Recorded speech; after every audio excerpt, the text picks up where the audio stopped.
Hi, Sensei Pond here again from KV Karate, and this lesson is about Sabaki.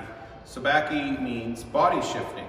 So what we are going to do today is we're going to review that, and as you see, I have this painter's tape on the floor, and it represents a performance line, Embusen performance line, and we have a cross.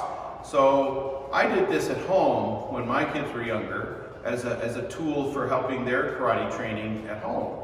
And I would encourage you to do this at your home as well. It comes off very easily, it won't mark, and if you have a basement or even a garage or anything, you can put it on carpet and it can be very temporary, but it makes a great training tool and visual aid. So today we're going to use it in the context of learning about Sabaki, which is body shifting.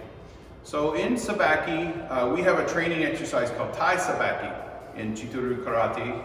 But I just want to basically talk about general Sabaki. So Sabaki is body shifting, and it's designed to evade an attacker, but not go excessively too far, so that you're in a position of safety, but in a position to react and take control of the situation, or should you choose to run and get away. So the line would represent an attacker, whether they're coming in to grab, or punching, or kicking. This could be an attacker line. And if I'm standing here minding my own business and somebody comes in, the idea would be, how do I get out of the way, and how do I do this efficiently and in a calm way, so that way mentally and physically I'm not overreacting and making more difficult the situation than it already is. So if this is the attacking line and an attack comes in, we do Sabaki to the side. We call that Yoko Sabaki, where you just move off the line.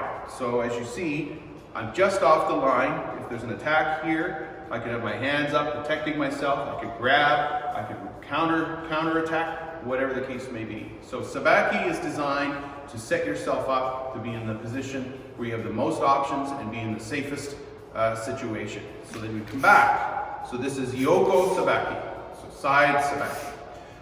So then we have other options. We can move in or we can move away. So when we move in, we call it inimi, or in the Aikido world, they call it irimi. So irimi, come in. So when I come in, I step so that both of my feet are off the line. And notice where I look. I'm always looking in the direction of where the threat is coming from.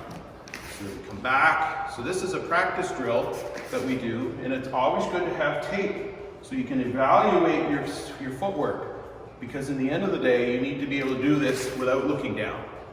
So moving in is very dangerous because the distance closes very quickly with an attack. So it's something that needs to be practiced. You have to use what we call the shime, the muscles of your legs and your backside, and shuffle your feet very quickly without hopping and lifting off the ground.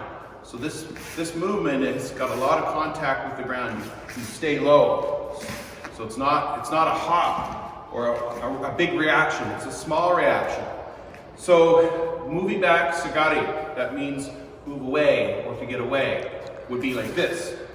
So if somebody's wielding a great big swinging stick and you need to clear distance to be extra safe, move away. So that's the idea behind Sabaki.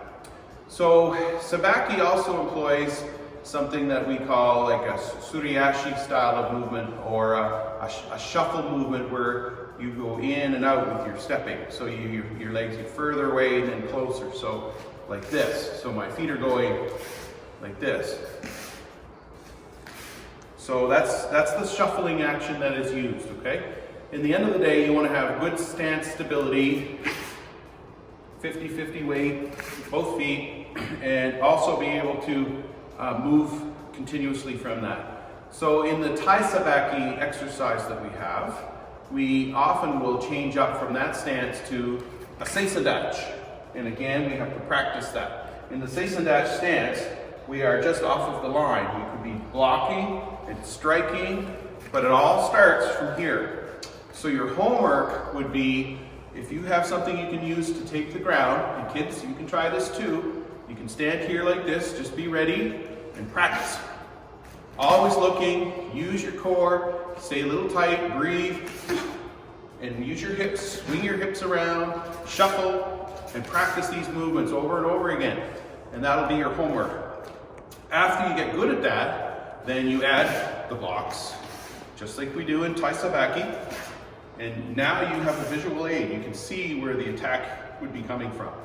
So when you have imagine an overhead strike, something where it's safer to come in and block, you'd move forward. If there was a spear, a front kick, or something coming very linear horizontally, maybe move to the side. If it's a big swinging roundhouse kick or a big swinging weapon of some sort, maybe you'd move away. And just visualize what's happening and practice the Sabaki, and you can add the Tai Sabaki handwork after you build up to that, okay? So that'll be your first lesson in Sabaki.